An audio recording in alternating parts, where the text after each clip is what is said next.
Hello, once again. I am Darwin, your host for the Ruseas Empowerment Hour, another session. We want to welcome you, viewers, subscribers, and the Ruseas Brosis family to. Hello, once again.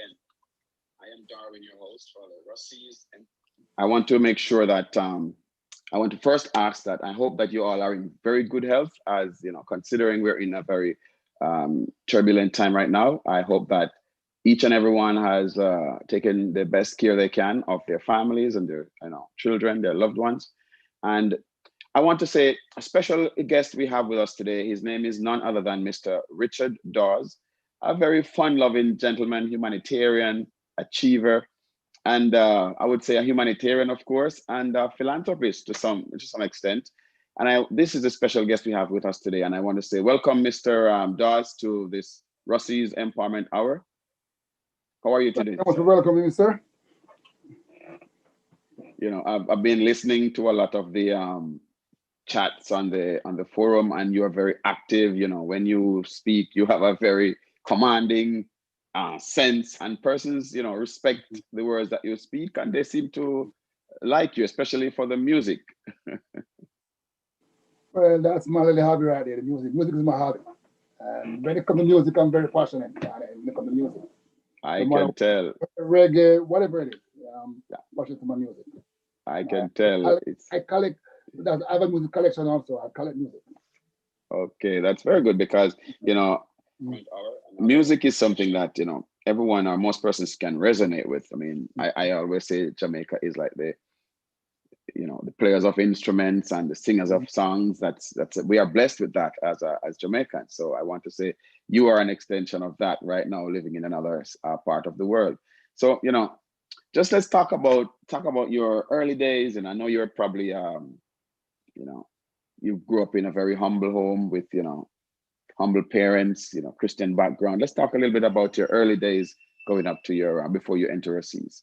Well, I grew up in Hanover, Green Island, Hanover. I grew up with grandma. So I'm a grandma Yes. boy, grandma child. Yes. Grandma was strict about the Christian ladies church. I was like one step away from church, so I couldn't miss church. I have to go to church Yes. every Sunday, Sunday school or whatever activity in church. You know, and so you know, it was nice growing up with grandma. And grandma was like mom and dad to me. And now when I don't talk to my dad as much as I talk to my grandma. Whenever I want, it's grandma. Mom, same thing. I just say, mom, stay on the side. I talk to grandma.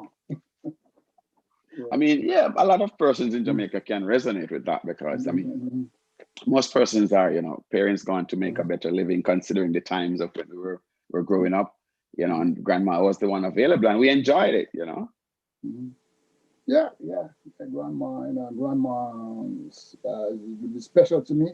Even though she passed away, so rest in peace, but she's still special to me right this day because a lot of stuff that she had taught me, I still carry it on here, and I'm doing it in a life. For instance, she's the person who likes to give, Yes. and I Yes. still have that in me.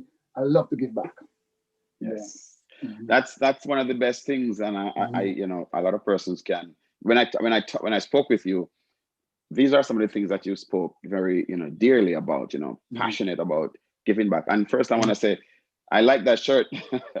Thank you, man. Thank you, thank you, thank you, thank you, thank you. I Mm-hmm. have to recognize that shirt. It's very dominant. No, Well, I got a let's talk. couple of them too, man. Got a Oh, you couple. do? Whenever I go to Jamaica, I always try to hunt and see where I can get some a Rossi shirt. Of course, no doubt, no doubt. Mm-hmm. You know, let's talk about your early days. You know, you know, going to school, growing up before you came to overseas. I'm sure there was that, you know, early childhood boy who loved doing some things, running, playing sports, or whatever. Well, growing up in Grenada and going to primary school over there, I used to like to play cricket. Cricket was one of my main hobby back then. I used to go to into the bushes and we play cricket with our little wooden bats and close our ball and stuff like that. When you get the ball, back then I think they used to have this thing they call people used to sow ball. They have this little thing that hold the ball and people. I don't know if Yeah, at the you know, factory yeah, from the factory, yes, right? yes. So we used to go and steal those balls from the people who sold them and have balls to play, play cricket. Yes. So, And then bush cooking was one of our hobby also. So I like to go to the bush Yes, and cook. man. Yeah, so go Absolutely. on. And I have taken cooking as also a main hobby for me too because I love to cook. And I like Yes. to cook and see friends come over and so those are some of my things back then. I used to do cooking and cricket. And now I used to love to help my grandma. Yes. And I like to help grandma do a little thing around the house and stuff like that. That was really me, Mm-hmm. Well, most you can look back and see that most persons that grew up with their grandparents, Mm-hmm. they love to cook and they're disciplinarians. Mm-hmm. And Very as far as school, I went to Greenland Primary, and I played cricket for them back then, back there. Then I didn't stay there for sixth grade. My mom was a teacher, and she decided that she wanted to come live with her in Montego Bay. She was a teacher at senior school, or rather Montego Bay, which is Montego Bay High School now. So, and I used to go to Harrison Prep at the time. So I spent like about 2 years at Harrison Prep. Then she decided she gonna go to the US. So she said, hey, guess what? You're going back to grandma. So I went back to grandma. By going back to grandma, I was admitted in Ruseas, and from there, went to Ruseas, and Ruseas was like, getting back there, meeting friends that I've gone to high school with, and meeting also some new friends. Things in Ruseas for me was like,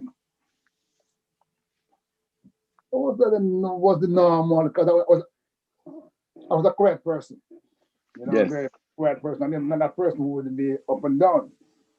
But being a Rossi is one of my aims, which I may said I'm a little bit sorry about now, but still, it's still not really sorry, but in a sense, I was more thinking about going to overseas because my mom telling me, "Oh, I'm gonna come and get you, I'm gonna come and get you." So like I would say sometimes I say, man, if I did do this at Rusty's, I'd a little bit more than what I achieved, but it's what it is, and I just move on from there. But Rusty's was like a big thing to me. I used to like soccer, but I couldn't play because going back to Green Island at night time was like going to a place of nowhere. Because there was no transportation during my time. Once it's 5 o'clock, it's all Everything was over because gone. everything was gone. Yes. So man, I leave love traffic, and then I used to would hang out with a couple guys like Mark Lyle, Mark Chambers, those guys, Mike Mustin and those guys, Junior Harvey, Delroy Campbell, those guys was one of those guys that I really hang out with. But they was, man, come on, stay man. But they think about me hanging out with them, but they not think about me getting home. Oh, so you're talking about after the games, you would be hanging out in Lucy with your friends, but then you have to walk from Lucy all the way to Green Island if you didn't get a I, ride. I did that. There you go. So, but anyway, when I was like about fourth form, I was like, oh boy, you know what? I can't do this, man. I feel like I'm a big man now. So I decided that I'm gonna start going to soccer games. So I met up with my good friend, which is my best friend right now, John Wallace. Yes. And then we would just go on these trips and then come back and then what? I don't know how we're gonna get one, but we're going still, And so anyway, we went, come out to Lucy.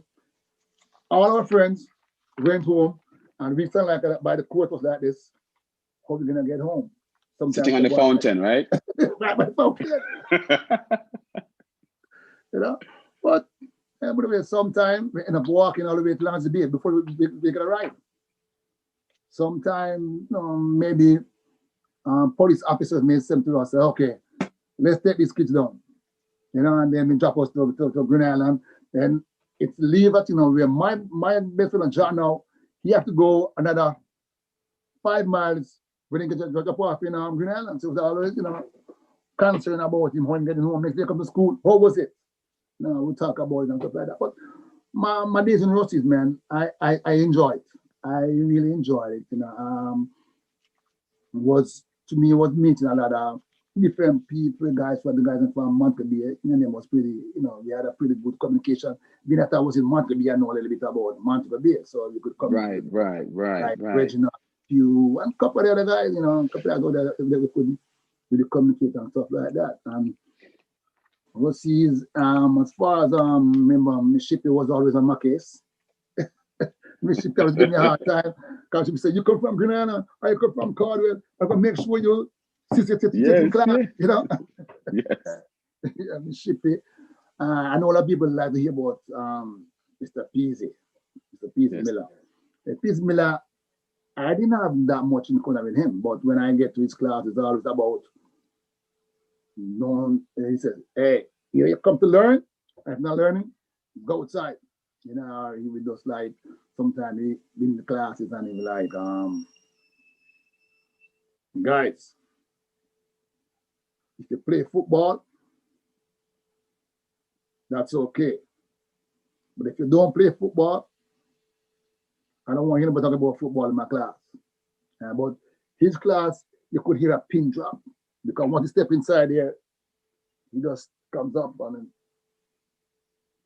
everybody just keep quiet, and until I have to say something, man. I learned a lot from him, by the way he conduct himself, and so I could say, easy, soul rest in peace, man. Yes. And if I wasn't there when he was principal, I was just there when he was regular teacher. I've heard so much about him being a principal that I feel proud that I have met this man,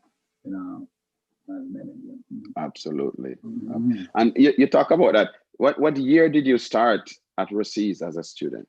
I started in 1975. 75, and you left in 1980. I mean, class of 1980, right?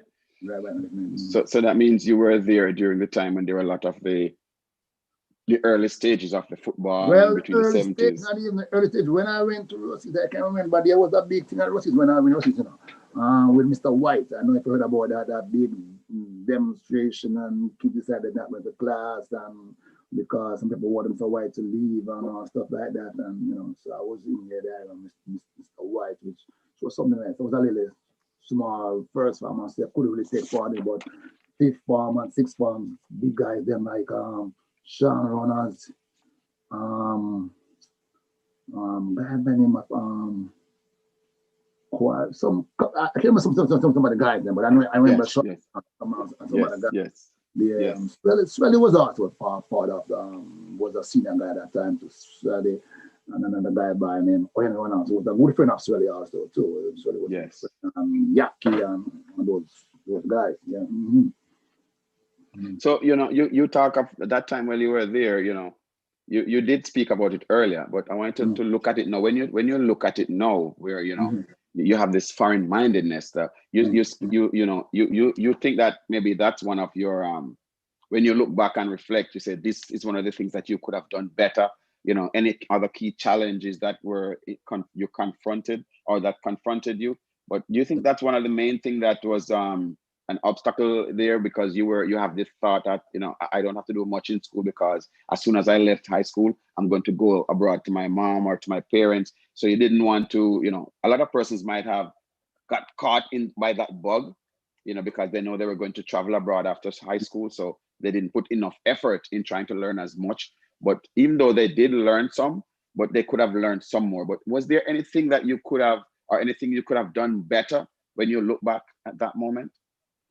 Well, yes. There's a lot more I could have done as far as school. I could do a little better than what I did academic wise, and I'll be honest with that. I could have done a lot academic wise, but I was just, my mind was all set one way that, hey, that's what I'm going to for. When I go for, and I worry about that.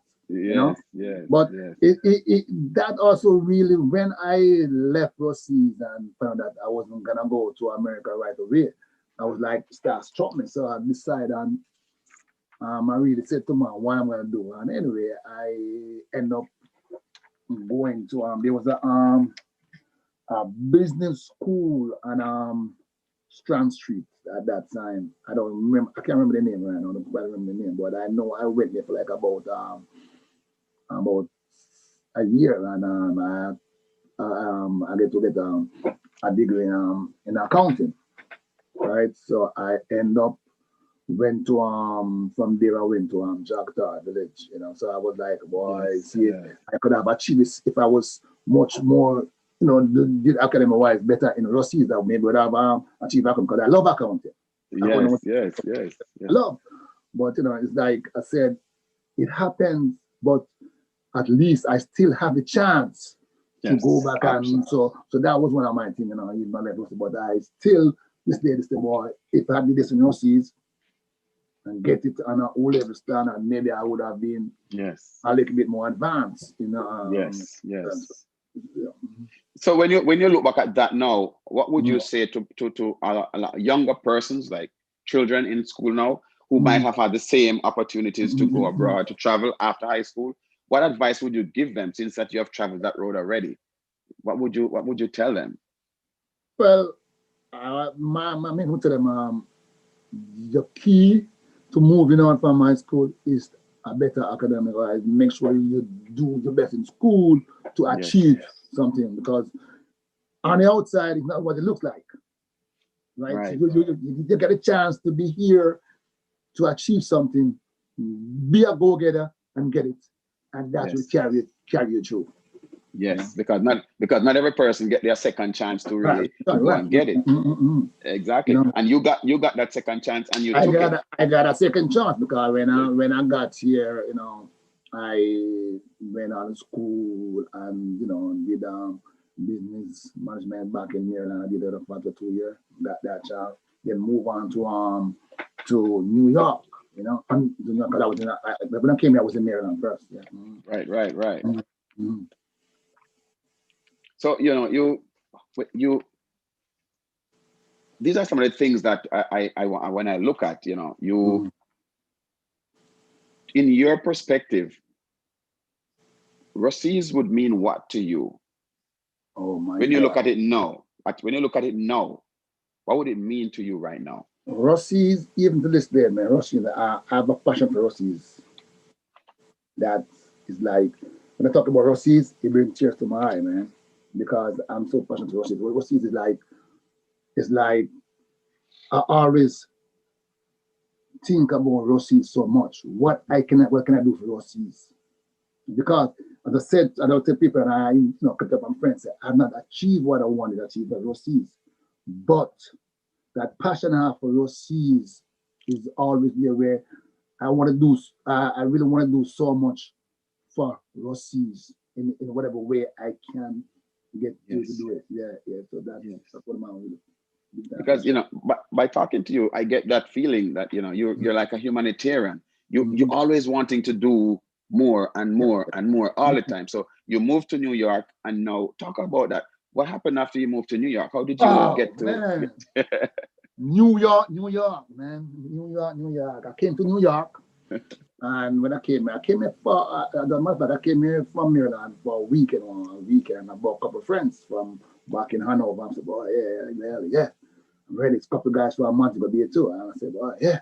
These are where everybody is. I mean, Maryland is country. I just nobody to talk to like that. So anyway, I went back to Maryland for about 2 weeks to tell my mom, I think I can get a job in New York. I have a friend set up something for me down there. Then no, the guy said to me, man, you can't play soccer. I said, yeah, man, I can't play soccer, man. Sometimes I'm going to play soccer and end up playing for thing. So at that time, back in the early 80s, they have a thing they call business house competition. Man, Yes. no, I never play soccer for Ruseas. I like play some soccer in Green Island, but being a man from Jamaica, I'm not tell a man no, I can't play soccer. Yes. I end up um got the job. Can't tell the guy I can play soccer, so he brought me in to see. So I went and there and then we do look at things and he said, well, okay, looking pretty good.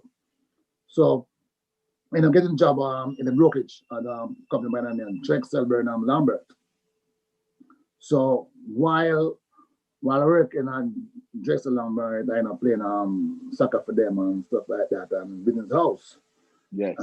and playing this with man, it was fun because I said that a guy who never really knows stuff like that. I was getting money. Every time I score a goal, I know I'm getting some money. So I was like, Yeah.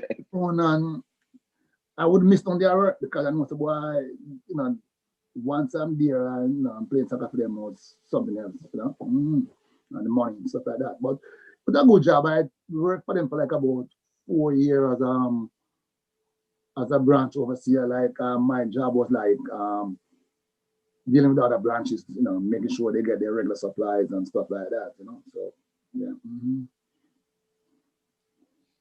So what made you, so being in New York, you met up with a childhood friend. You talk about John Wallace and a second time now. Yeah. You met this guy for this. The second time you reunited with him, as a matter of fact, for the second time around. Yeah, we reunited again. Yeah, we reunited again, and one we reunited like now. John said, "Man, I live in Mount Vernon, but you're in Brooklyn. I'm come to live in Brooklyn too, man." So anyway, John came to live in Brooklyn too, and you would make sure every Friday, Saturday, we're out partying. My job now was I play soccer on Saturdays, and last Saturday every month I got to go to work. So I think this job was a little bit of luxury too, because I go party and I have to worry about going on the train. They would send me a Lincoln Town car to pick me up and take me back home at night. So I would sit back in the car and sleep. So I can remember one weekend, John said, "Don't worry, man, carry the come for you, man, and you don't have to worry about it." End up with John partying and quick get back home. I said, "Man, what time is it?" I'm looking at the time, the car came and left. So now I said, okay, won't forget fire now. So no, yeah, John called a friend and reached a job. Looked like I drink too much that night, you know what happened? I have to go back home. Boss called me and say, Mr. Dawes, we're not at work. I said, "Boss, I'm not feeling good or whatever." The man said, "Man, you came to work junk." What saved me was soccer, because they didn't want to lose me. So anyway, I said, "All right, John, no more parties." Anyway, gave it John and said, "No more parties." But after a week, I said, "Hey, man, back to the same old thing again with John." Right. But John is the man, where he inspired me a lot into a lot of stuff, because he has just finished doing his electrical engineering, and he keep on saying, "Man, in New York, you can move ahead with a lot of stuff." And John, I would have given him, because when I came here, he was here longer than me, but he inspired me and do a lot of stuff. Even though we do a lot of stuff out of bounds. Yes. But whatever we had in Jamaica going places, I didn't know we were gonna get home.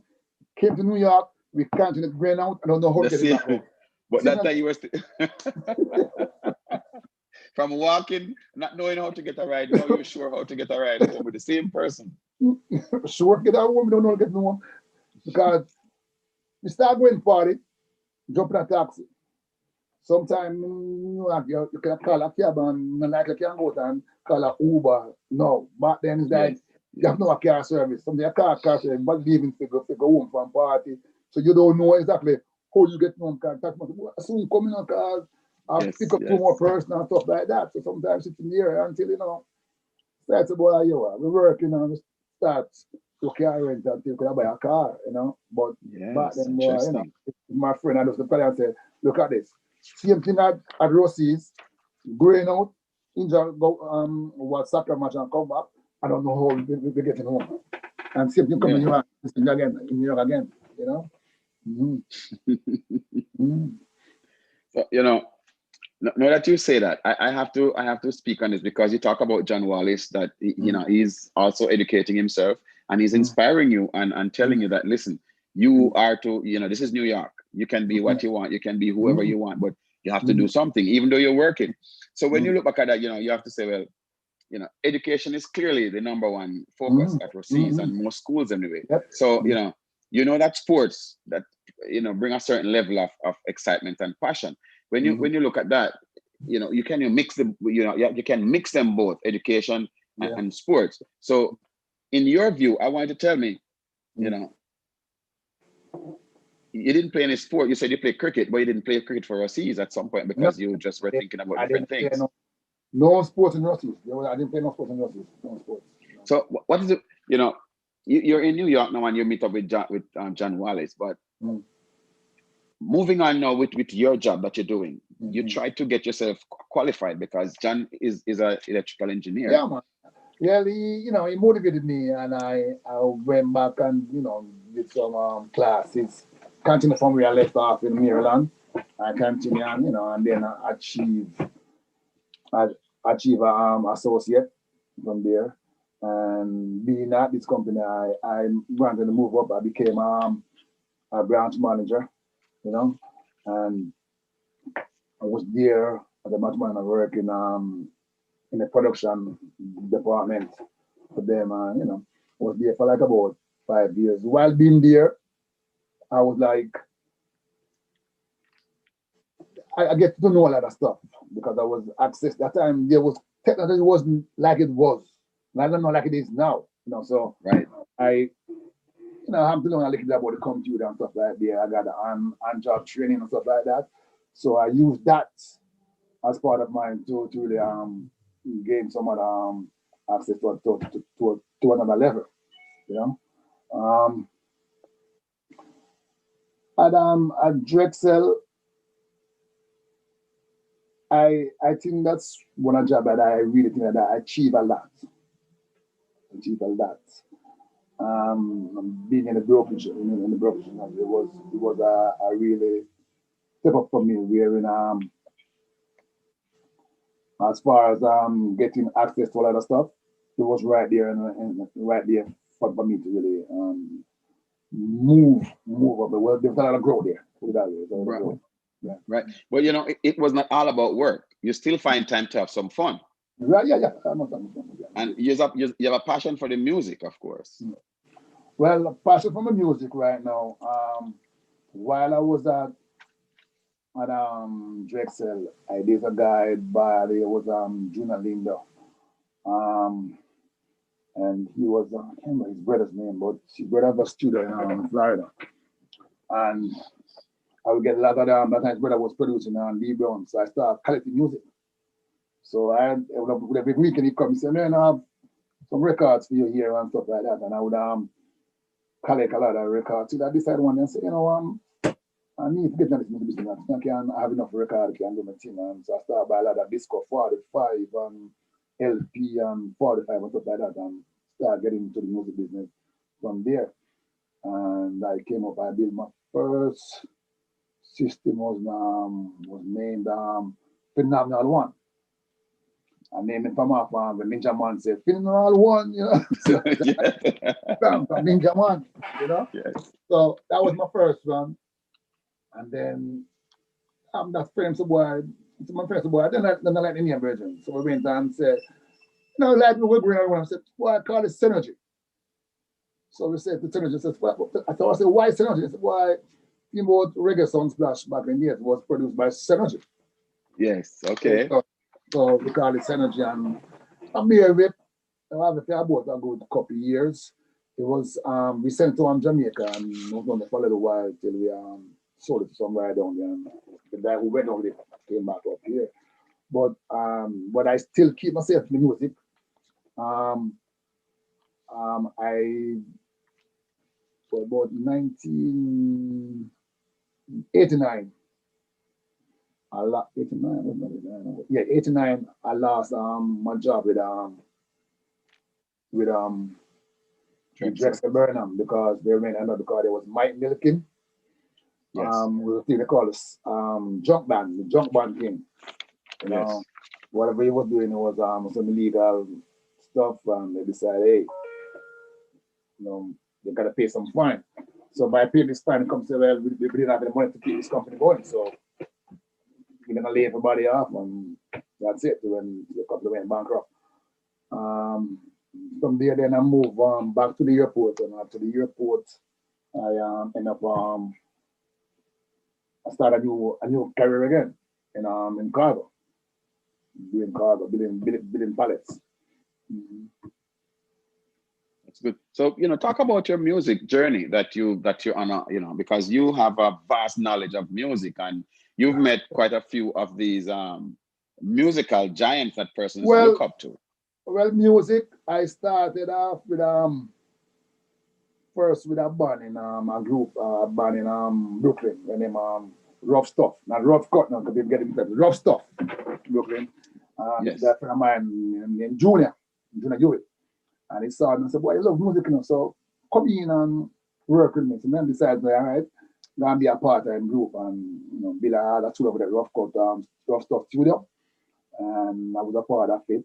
I managed the band on the road. I was lucky enough to do maybe like about 2 tours with Dennis Brown, Right. and after that Dennis passed away. I ended up going on tour with Freddie McGregor. I also manage about a couple of artists. I hear sometimes Jeffrey play a guy there named Ivad. I manage Ivad at his early stage. I remember Ifad. Yeah, I managed him at the early stage. Even when he was in New York, I managed him. I did shows with him in Jamaica. And also I managed another guy named Steven Souza. I do a little bit of management with Mr. Easy. And another major artist that I toured with again was Freddie McGregor. Yes. I went to go to Freddie McGregor. I think that's where I met Spotty. When Spotty used to be with Richie Stevenson.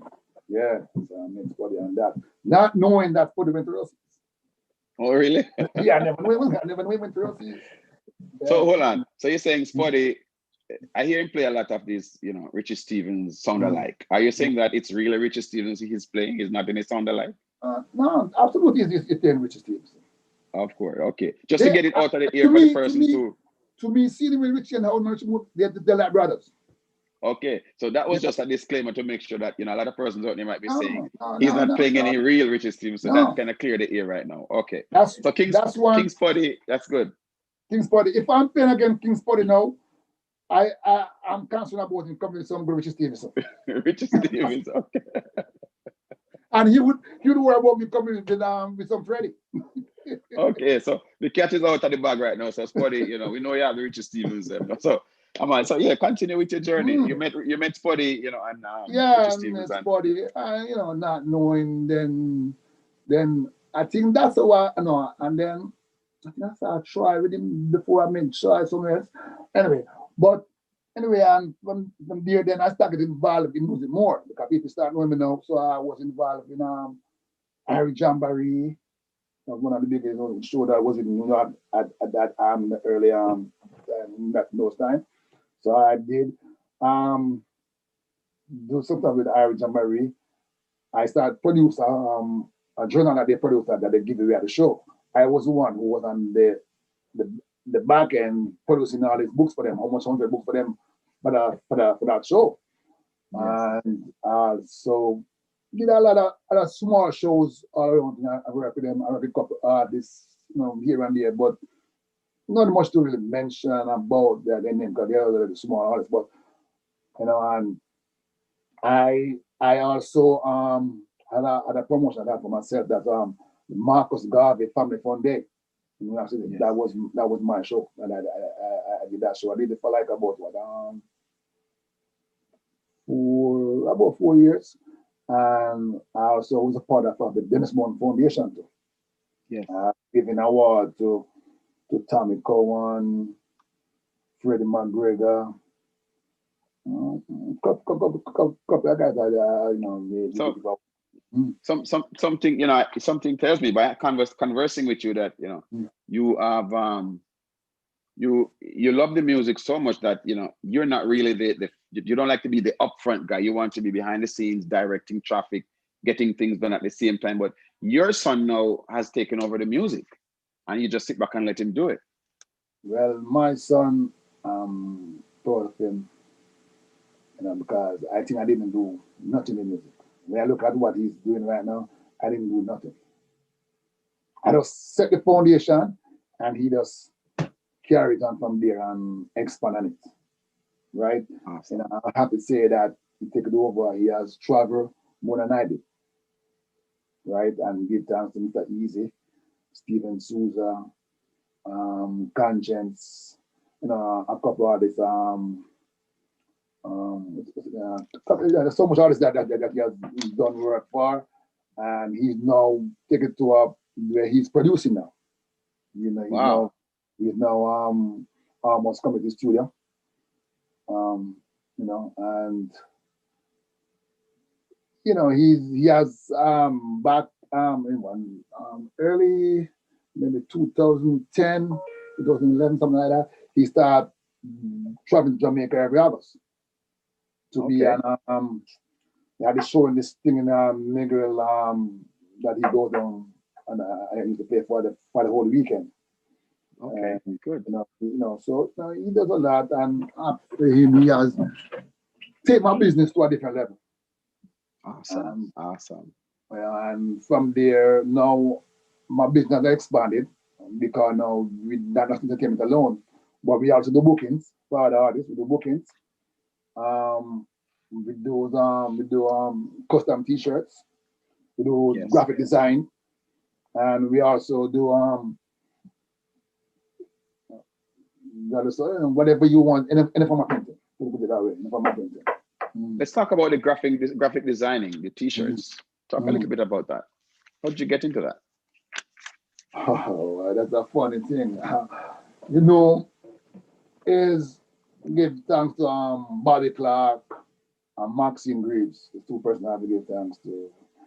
They always ask me, how can I get this done? How can I get this done? I said, all right, you know what? Let me see what I can do. And I went out and buy my own equipment then. I buy them, wasn't making money for them. I was just doing things for free. Because at that time, I had a nice job and money wasn't really something that I was concerned about.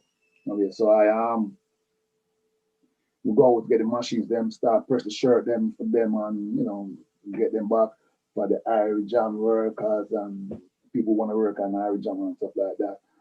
And plus other artists would come on like Bushman, who's a part of my he's a part of RTN.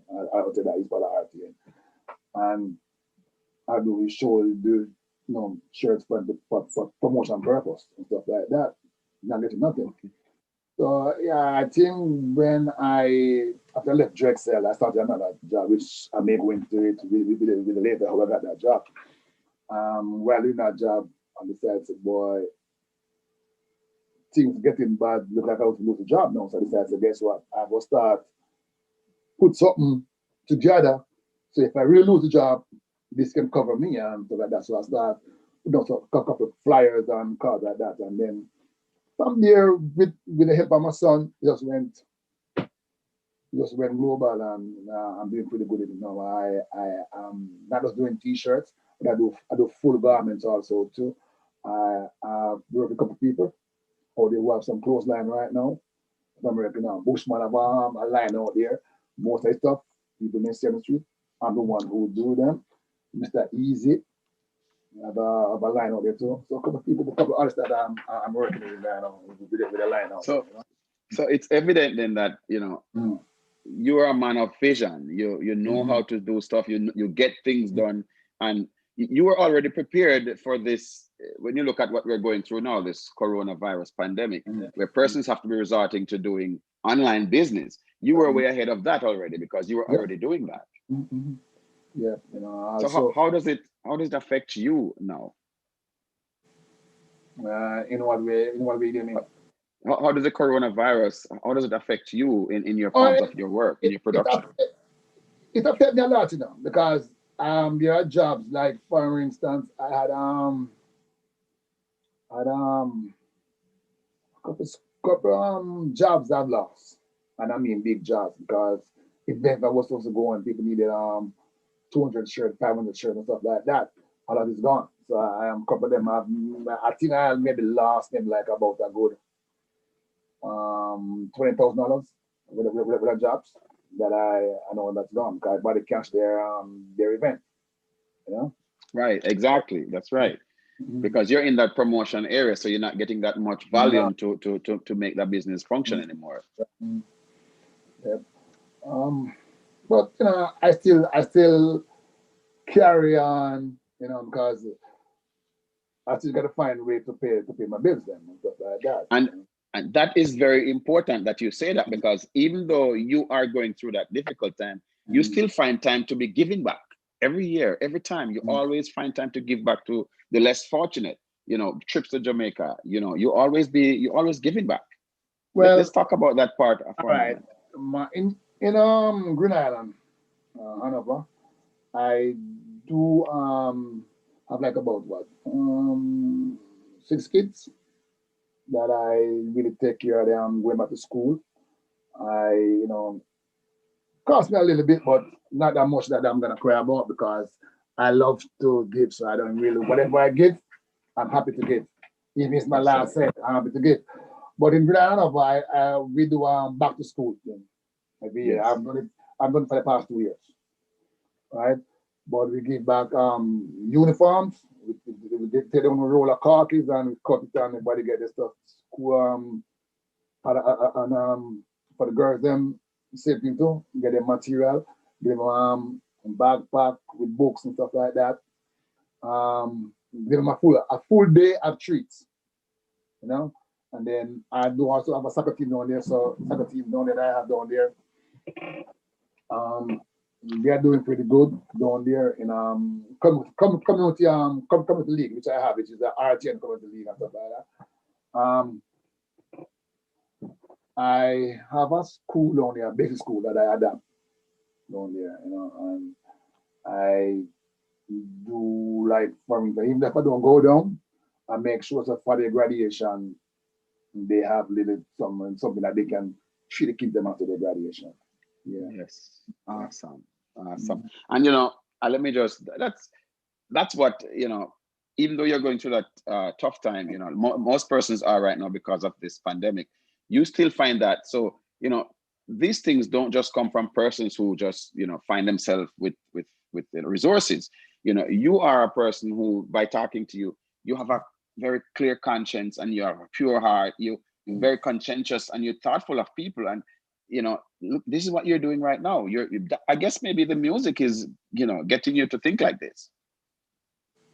Well, yes, in a way, because right now my my my main thing right now, I'm telling you right now, which I'm very very passionate about, and I want all my Brosis family not to feel any way when I say this. But when I see things in Brosis that not going the way, I'm not happy because Brosis is close, it's right here, close to my heart, and anything to do with Brosis, that's the way I look at it. And I told Troy from day one, I'm not in this to do. I'm gonna put myself and my money right inside the mix to make sure we get to our goal. As I told her earlier on, all my brothers understand that bros is not about I or me. It's about us and we. And when I want to Yes. break it down, I want to break it down this way. When I say us, it's us putting things together. We is when we reach that goal. Yes. So I want to feel man maybe sometimes I get harsh on certain people and stuff like that. It's because my passion for this thing here, Yes. right? And I want people to understand that Bro says we need to just take things to a level where everybody gonna come together as one, Yes. right? I don't want a man feel like boy they are left out. And the next thing I'm asking my brothers family too. We have some brothers in Jamaica. Some of them maybe can't pay their dues, but let's find out in what way they can help Brosis to get to that goal. And if some of us can decide and say, well, I'm gonna help that brother by paying his or sister by paying their dues and stuff like that, that's one of my goals to see who down there can give something to us. And I'm willing to pay their dues. Oh, so okay. So just to clarify, you want to be sure that, it's not a free for all. So even though a No, person, because it's tough time. So Even though they might not be able to assist financially, they Right. should be able to assist in kind. There might be some contribution they can Right. put towards the foundation. Yeah, because if say you are here, though, Darwin, and something's supposed to happen, you just supposed to have someone on there you can call up and say, listen, I wanted to go do this at Ruseas or represent Brosis somewhere, right? And if, Yes. like, for instance, Baga, I understand is going on to Jamaica to do something in Jamaica. I try going on, or whoever's going on to do something. There must some people we can call and say, listen, I want you to go down here and assist, try, Baga, whoever it is, whatever they can do by Ruseas. Yes, absolutely. Yeah. That's that's a very, very powerful statement. And I agree with you 110%, because that is what we want, a team effort. So, we don't want persons to feel left out, even though they might not be in the position to provide the resources financially, but they are still a part of the process. Right. That's definitely, that's what I'm looking at. Definitely. So what are your thoughts about the mission of the foundation? Because I know you're very passionate about it. The mission, it's like a dream. I'm still in a dream right now, as far as it is right now.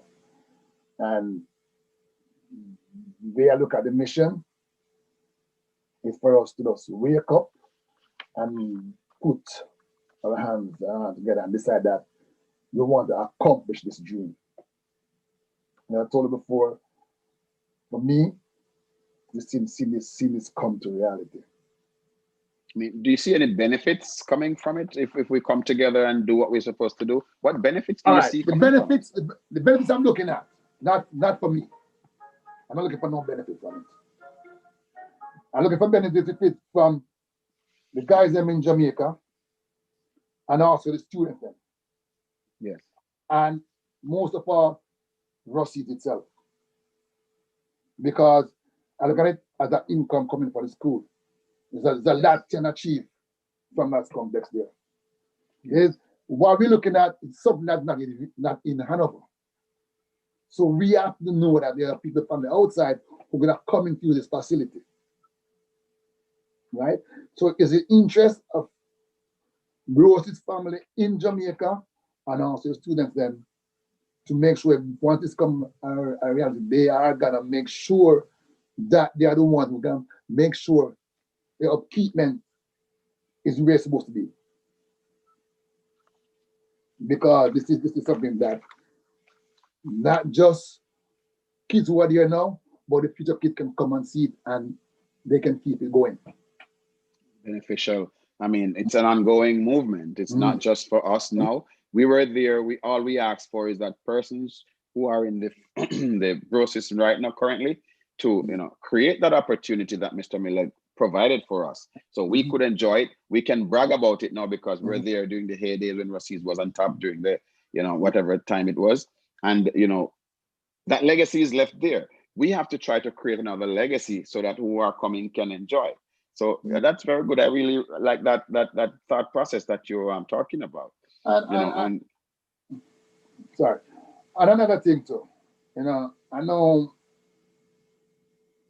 and I know when I say this may hurt some people's feelings, but I'm not saying it because that's what I look at it. I want us to start looking to ourselves, and I look at this as me or I. Look at it as us getting to we. Right? So I really want a lot of them on the platform to start looking to themselves and start come up with ideas. Let's stop yapping and not produce. Let's produce. I'm begging them. Let's produce. Let's talking and more and do more towards Brosis. For Brosis to gain. Right? I definitely understand. When this to give you an idea of how it started, Fabian Lawrence, Pirate, one of the footballers, he passed away.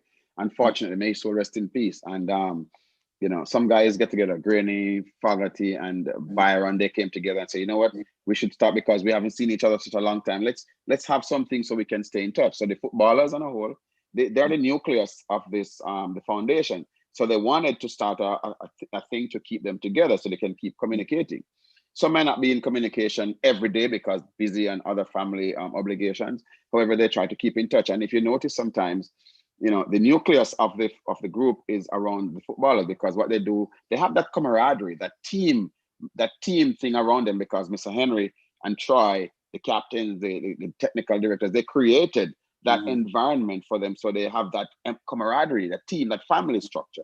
So sometimes they will banter, run a few jokes, because that is what it's all about. Sporty can tell you about that. Zeb, they can talk about the Fogarty. When you hear them talking about their thing, that's what they do that's what they keep them going. But the business side of it now, where other persons come in, it's we cannot separate the two because they go together. So the talking that you talk about, sometimes it has to be there to keep that forum going.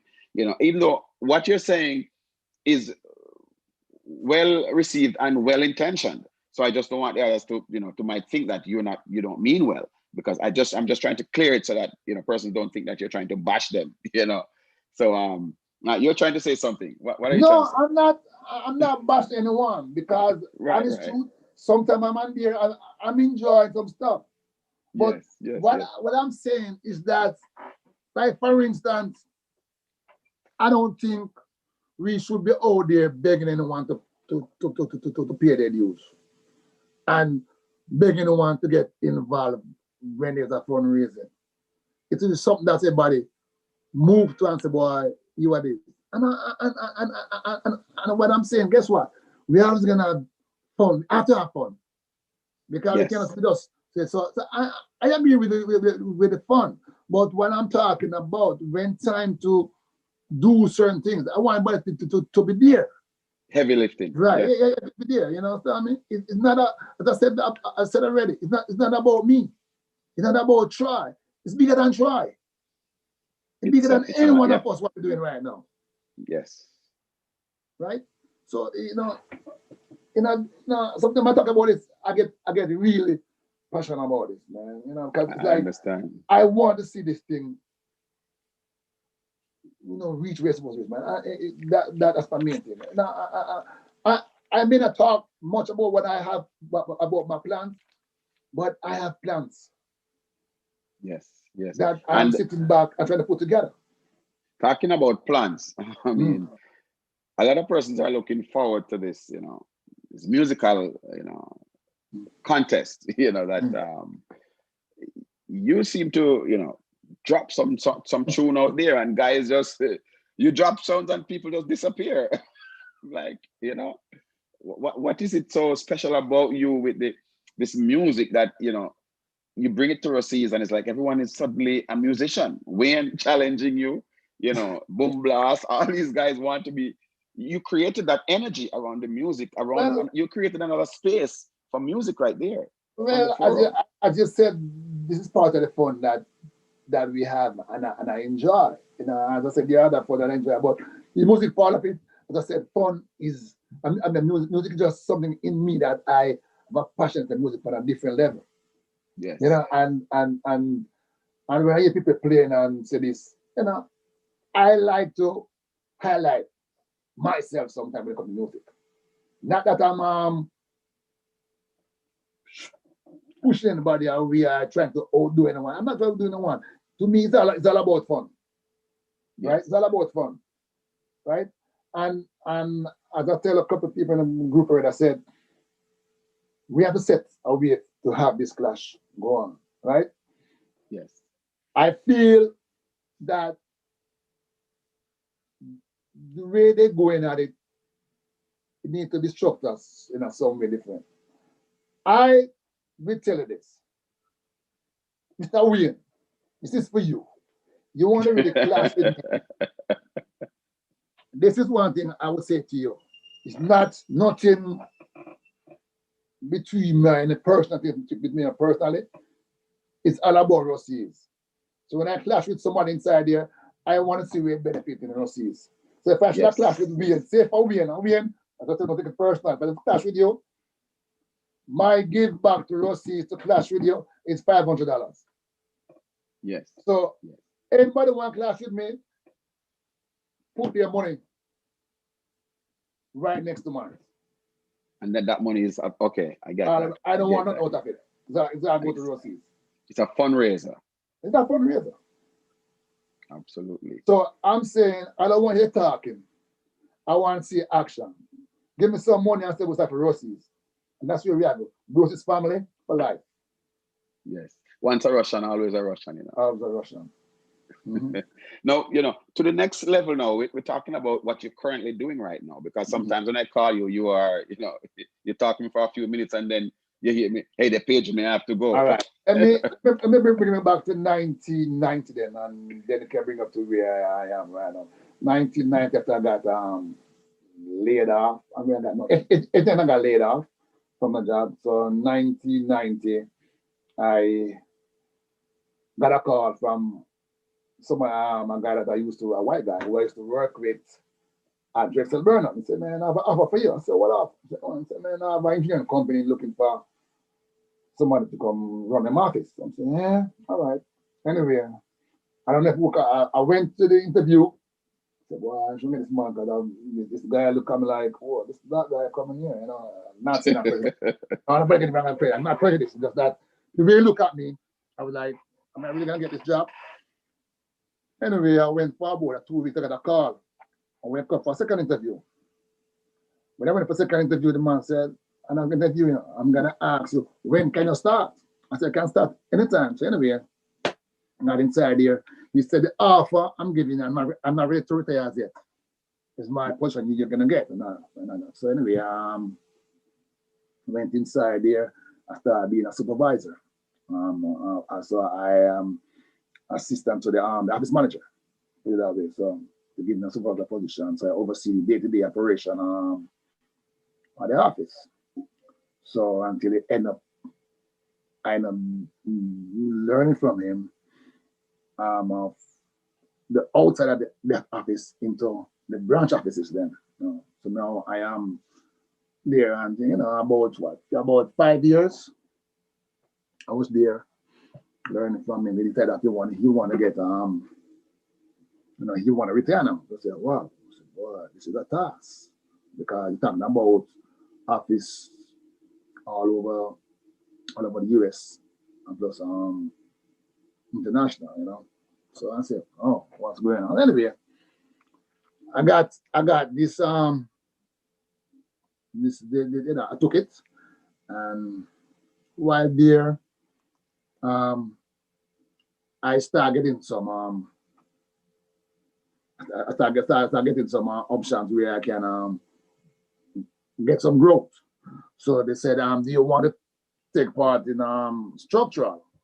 So I was there and I got on the job training, went there for a little while until it ends up becomes a career for me after leaving there. I left there in 2013, and now I'm now like about 2 years now with New York City Transit.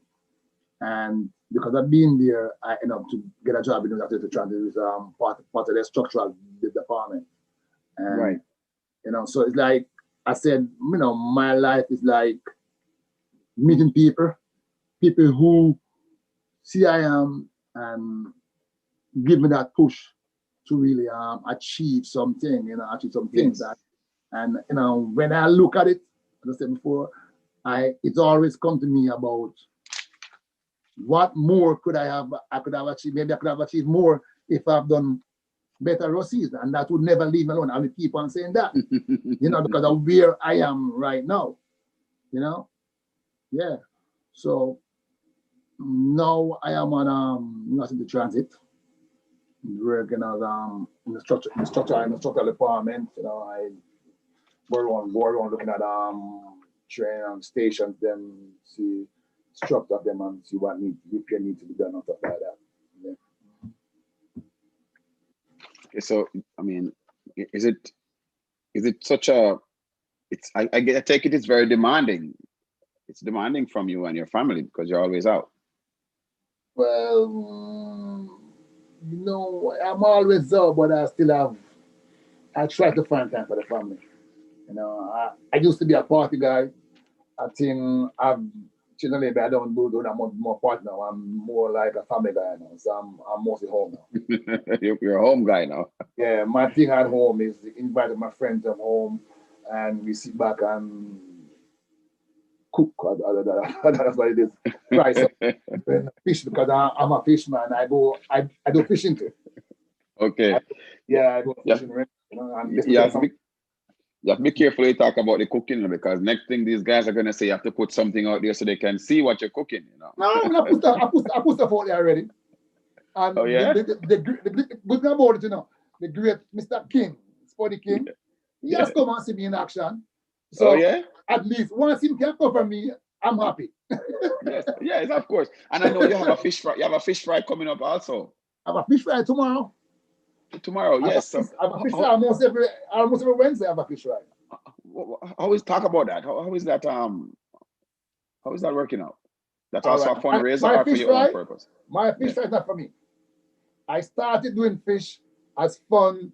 I go and catch a big cooler of porgies and come back and us fries and friend comes over and we just eat and drink and whatever. I can remember about in September, my little son said, Daddy, we could make some money. I said, what money you want to make now? He said, Daddy, give me the money for fish fry. Because I think they go and say, buddy, having fish fry. Daddy, why would I never fish fry? Because you always have so much fish. Yeah. So I end up, all right, you know what, let me try something. And I have to say that it has been so successful for the kids and not for me. Because whatever I make from it goes straight to my kids then. I can remember one time I said to my son, I need some money to go buy fish. He said, Daddy, I can't give you any money. This money is from my college fund. Oh, really? When he said that to me, I was like, son, okay, son. And from September till now, when we every Wednesday, I haven't asked them for any money. I just take them in my pocket because I know that they have this thing about college and stuff like that. So I said, you know what? I just put the money out. Whatever money is made for the day, I give it to them. So now you can't stop now. No, I can't stop. So they always ask me every day, Daddy, remember Wednesday. And then what happened now, I got so much of my friends. When they hear the story about it, says it's a kid them, people just come in and just support it and just, So right now, I just bought a tent to put up in my driveway because about 2 10 by 20 tent to pull up the whole of my driveway. Right. So yeah, I know there's a promotion going on right now for the fish fry for on the forum. You are aware of that? What is? Well, that one, I think I was asked. I think I was in a meeting with the Bagatron.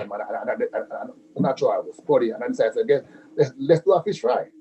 Yes. And I said, 5 for 50, 10 for 100. At least we can do that. I'll fry it and we make some money off it. So that fish fry is coming up in November 15th. Mm-hmm. Right. How is that going to be like? How persons are going to get it from? I'm in Florida. What if I want some of that fish? I won't be able to. I'm out of the question. I wish I could do that for you, but we said tri-state. Oh my goodness. So it's just a tri-state metropolitan area. If you know somebody tri-state, they just kind of buy them a 5 or a 10. True. So supported by the phone when your friend in tri-state, maybe you have a friend who can't really afford that thing now, so maybe can. Yeah, try a thing, right? Yeah. That's a very good. See, you're a true entrepreneur. You always capitalize. Again, it's Thanksgiving, So that's time to give. That's time to give. And it's always good to hear the word thanks from someone than for you to say thanks. You give, you will get thanks. That's it, that, That's what you get. You get the word thanks from person, which is good, So as we said before, that Spuddy will be one location where they can pick up stuff. People like within the Bronx, maybe coming across from Jersey, I see them paying that extra toll to come over to Queens. So people over in Long Island and here, maybe Brooklyn, can just come to Queens and pick it up. So that is the same tool. So far, my brothers, I'm pleading to you in the tri-state, please support thing, man. We're not getting them. We need some more orders. I myself have at least 6 to 7 orders already. Good, good. And There will be those are more. those. There'll be more. And these are not people in Brosis, these are people who are close friends of mine. Okay. I told them about it and they, want to get involved in it, And this is also another contribution towards the Brosis Foundation. Brosis, yeah, Brosis. This fish fry. So Brosis members, remember, go out and support this fish fry because it's you're getting the fish for free and the money is going towards the Brosis Foundation. Very good, very good. Apart from the fish fry, though, there's a lot of more things that I have coming up, but I won't say right now because you know the procedure. Got to go through the bigger before I can yes. And there are other things coming up because we also have the tag drive, for the raffle for the TV, the December 15th, for $10 ticket. Persons go out and support it because that's what we do. We're trying to, create that environment of supporting. And like you say, Thanksgiving, it's always good to give. The telethon also, don't forget the telethon. And the telethon is coming up again also because we're heading for that groundbreaking next spring. So, we have a lot of things coming up and we're glad to have a person like you on board who, your perspective is important, just like everybody else's, because, we have all the persons on the forum, some persons may not be able to contribute as much as they want to because of, time constraints, family, engagements, and, persons are trying to balance because the persons were out of jobs for the past few months since March, some people were. So the persons are trying to get back on their feet, trying to get things back together. So, leniency is there for a lot of persons also. Persons are on their last little bit that they had saving up. Persons are trying to pinch. So pull together, we create our unit, and we should be able to pull it off. Well, that's true. But as I said, as a plea, I'm pleading also to my brothers, man. Please, let's get our goal. Let's go at our goal. Let's go at our goal, And that's all I'm pleading. Let's get to our goal. It's a goal that we have, and I just want to invite us come together and let's work on it. Yes. With that said, sorry. Go ahead. I apologize. Go ahead. I'm just I hope when some other stuff for the new year. I know there's a lot of stuff coming up, and I'm just asking everybody just support them once they come up. But there's a whole lot coming up there for the new year, which from my side, I don't know about other people, but for me, I'm gonna push a lot of stuff out for Brosis. Yes. Okay, I'm going to check with the chat right now to see, for persons who's checking in. I see Granny, Spotty, Chinny. They are sending out their love to you, and Dawn Dawes. She was on she's a teacher. She was on a few weeks ago. She had the same last name as you, and she says, Richard, if you're from Green Island, then we must be cousins. Well done. When I saw her, and I reflect back to a cousin of mine in Grangeville that we call him Dawes. Dawes, the tall, strong man, used to work at sawmill. Yes. And he used to be with my dad, working in sawmill with my dad. So I'm assuming that maybe some family of hers also too. But if she know Trevor Dawes is my brother. Right. Well, she had a structure of a strong person. So yeah. That's why I was looking at her and remember this cousin of ours that I used to call Dawes. Yes, so, right. No, never know. And everybody in Westmoreland, from Westmoreland area, is always a family. Yeah, yes, from Dawes. Yes, of course. And Chinny also is saying, yes, my brother, keep doing it. Doing the good that you do. Long life and prosperity. Let's see here what other persons are saying. Of course, Troy will always check in and say his piece. He want to thank you. He said, in his words, says, Mr. Dawes, I want to thank you for sharing and enlightening us with a long journey, and welcome to the Brosis family. So he's officially welcoming you now onto the Brosis family. And Mr. Connell, let's see, he's just checking in, so I'm waiting for him to say his piece there because he's always one to say very eloquent pieces. So I'm waiting for him to check in. So, I mean, what would you say to those who are, there are persons who are on the fence, because persons who might already have been a part of a support group for Ruseas, who, probably thought it meant well and wanted to give back, but maybe, got second thoughts and are now in question about Ruseas Brosis. They are on the fence, thinking should they dive in all together, or just sit back and watch a little bit and see what direction it's taking. What would you say to these persons who are on the fence, trying to figure out if they should, I mean, provide their support for this organization or the foundation? All right. For me, I'm gonna say this. I have been on the other fence with other organizations, and I walk away because I didn't see for myself what the benefit was for Ruseas. Yes. And when I heard about Brosis, I Troy called me and man Troy talked for almost about hour and a half. And Troy let me know what was going on. I said, Troy, I have some ideas too.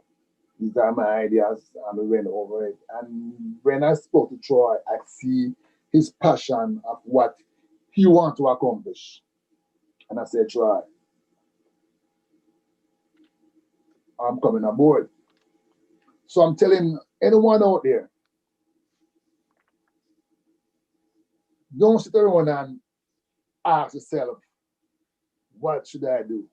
Come aboard. And even if you don't want to come aboard, come and see what's going on, right? Because there's a lot going on behind the scene, right?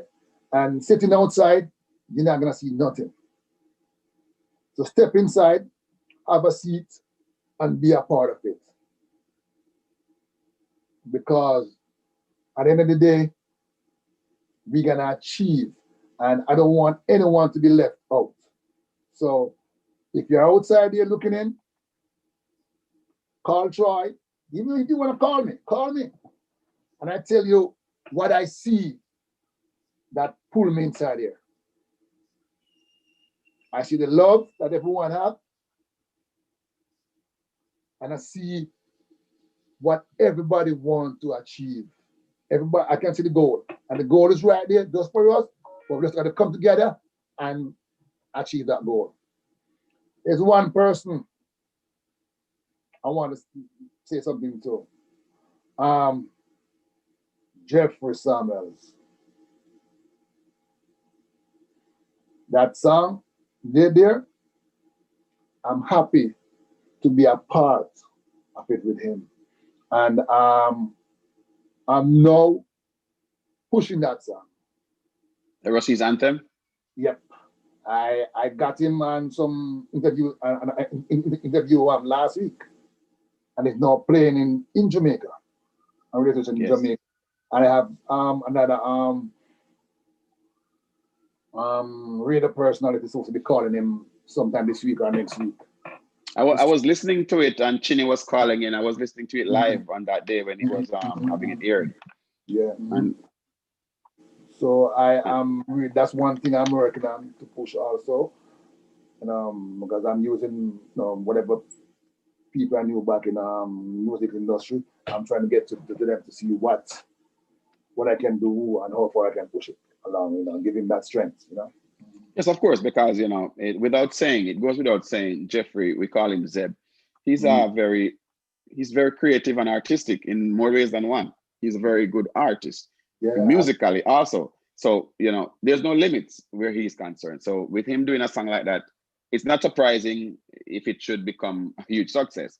Due to the kind of personality he has, that would just be another notch in another feather in his cap, because he has a lot of talent. He's a very great talented guy. So I mean, I'm glad that you're on board with that, trying to push it, because that was his anthem is very, very vital for it, because we have a song, we have a movement, we have a unit, we have a team. And they right now, Norwin, he works behind the scene. He's the one who got us the set up with this all these election. And what he's doing is all the students now at Ruseas has an email address, because since the COVID pandemic, persons can't be at school as they want to. Some are. So he's instrumental in that, and it's because of the Brosis. It's under the guise of the Brosis that's doing that, to get students to have an email address. So you are also there. You're talking about, I mean, persons to come on board and support. Now, as we're wrapping up, I want to ask you this question before we do though. What advice would you have to the students of today, considering a lot of them don't have the resources? We can't share books like before because some persons have to be studying from home. So you must have your own book to study from home. You can't share book at school anymore. For some areas, some persons can't afford the electronics, some persons can't afford a lot of things. So, looking at that area, how do you see, what advice would you give to students who have this opportunity to put their work in? Well, boy, when I hear that thing about kids who can't get to do their schoolwork because of not having the tool to do it, that's another thing that and I we want to appeal to whoever can help these kids here, go out and help these kids here, and because I don't want these kids to be feel that they're left by the wayside. Yes. Right. So the other thing that I want them to know that they're not left on the wayside. Just reach out, and hopefully one of us will reach out to them and be of some help to them to help them achieve their goal. Yes, sir. Yeah. So as I said before, I don't want none of them to feel left out. Yes. And what advice would you give to these children? Providing that they got the help and they are in a position to help themselves. Well, once they're in a position to help themselves, my interest to them is said, guess what? I got it, and I feel that I didn't accomplish what I was accomplished. So I'm telling them, guess what? Once you get the tools to accomplish with it, go for it. Don't be like me, even though at a later age I really gain something. But for them, once you have it now, the goal is all yours. It's all yours. Because it's not gonna be lucky like I am to be where I am right now. So I just want to let them know that guess what? Once you got that tool to achieve, go for your goal. Yes. Yes, very good. Now I'm going back to the chat now to see if there are any responses. And Mr. Connell, of course, he's saying that Richard, welcome to Brosis Empowerment Hour. Who was your accounting teacher at Ruseas? He's asking that question right now. I know my commerce was You talk about Mr. Hamilton at one point. Mr. Hamilton. Oh, Mr. Hamilton and Mr. Smokey. I call him Mr. Smokey because that cigarette is always in his hand. Who was my accounting teacher again? I'm trying to remember. What's the name? Oh, I know. Shit was not. Miss Thompson was my Spanish teacher. Who was my accounting teacher again? I can't remember the accounting teacher. Man. I can't remember his name. I don't quite remember the name. I don't quite remember the accounting teacher. It's a long time ago. I mean, you can't beat yourself up because you can't remember. I know my accounting teacher. Who was that? No, I don't quite remember. Honestly, I don't quite remember. And I'm sorry that I don't remember that. I remember that one because accounting was my favorite, one of my favorite subjects, but I don't quite remember who it was. Because at the time, I think they were teaching commerce or economics at the time, back in those days. Yeah, come on, was Mr. Hamilton, and that's what was teaching economics, right? So I think they incorporate all those. There was a accounting teacher. But I don't quite remember who it was. I don't quite remember who it was. Okay. But while you're trying to remember, Mr. Joseph Campbell, he was on a few weeks ago. He says, he's a Hanoverian too. He says, one love me Hanover, brother, team, TEAM, together, everyone achieves more. So he's with you he's riding on that same boat where, team pull together, let's do it, because together we can achieve a lot more than just one person. Team does not have an I in it. Team has TEAM, no I. So we all have to work together. And Dawn now is responding to you in regards to that Trevor statement. She says, sure, she knows Trevor. He says Trevor is her cousin, so she will talk to you about that some more. So as we try to wrap up right now, I mean, are there any other anyone you are you want to say, you want to shout out to, or anything, any closing remarks you want to add? I know my best friend is watching right now, and I'm saying, my brother, I'm asking him for the last time, get on board, John Wallace. Get Yes. on board.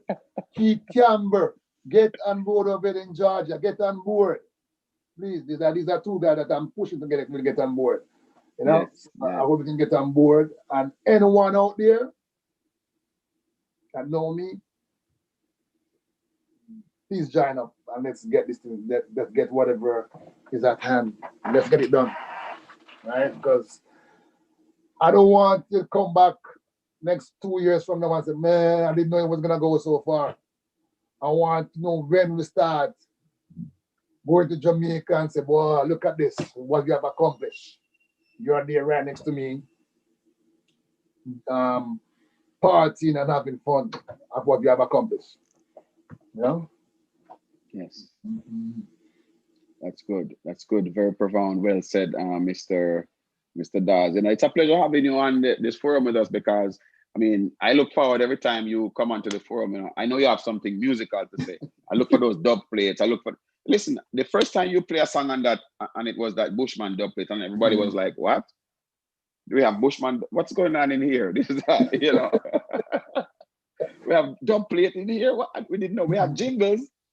Fogarty have jingles, Granny have jingles, everybody have jingles. But when you start dropping dub plates around, persons like, hold on, Brosis thing, step up now. What's going on now? So, we really appreciate you having you on tonight onto the Ruseas Empowerment Hour. And I want to say thank you, thank you, and thank you again for being a part of the team and for putting yourself out there to the persons who want to be a part of pushing persons to become a part. And the dream, of course, is the Colin Miller Sports Complex. Ruseas Brosis is the foundation. Anything you want to say in closing before we close out? Not much, just that, as I said, let's get on board. Let's do what we have to do. And that's all I'm preaching. Let's get on board. It's all one family, the Russian family. And once a Russian, always a Russian. Always a Russian. Russian for life. Yes, sir. Yes, sir. Right. Thank you, Mr. Dawes. Appreciate that. And once a Russian, always a Russian. Mm-hmm. Persons go out there. You are working on getting those shirts.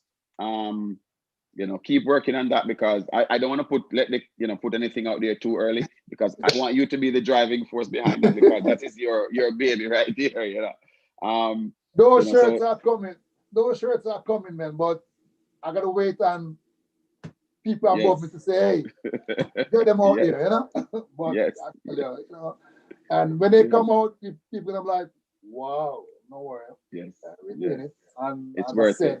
There's one guy I'm happy to be working. I want to put at the back, but I'm working with a good friend. I've met him through Brosis. Baga. I don't want to say Baga. Yes. Your shirts are almost on the way, man. Once you go to Jamaica, they'll be there waiting for you, sir. Right? Yes. I know he's listening. I know he's watching right now. So he's watching. It's in England, and right now it's what? What time is it in England right now? It's almost it's early morning in England right now. Yeah, early morning. But I know he's up. He told me he wasn't gonna be up. Yeah. But right, as I said, this is something special to me. What I'm doing here, and as I said before, I'm very passionate about this Brosis thing here. And as I said, anyone feel that they need my assistance in what they're doing, or can be of any assistance to me in what I'm doing, I'm open for anything. Yes. Once it's about Brosis, I'm ready to go with them. Wherever they want to go with it once Brosis is gonna benefit. That's it. Mm-hmm. And with that said, Mr. Dawes, I will let that be the profound and final word on that, because that I can't say it any better. So viewers, subscribers, this has been another edition of our Ruseas Empowerment Hour for this week. And we look forward to seeing you again when we have another one of our special guests to share their insights and their inspiration with us for the Ruseas Empowerment Hour. So thanks again. Viewers and subscribers, keep subscribing and keep being a part, keep listening, keep watching. Thank you again, Mr. Dawes, and thanks for gracing the forum with us again. And we look forward to see you sometime again. Okay, man, no problem, man. You have a wonderful evening now. Thank you. You too.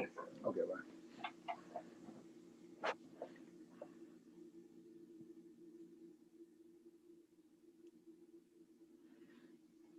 Okay.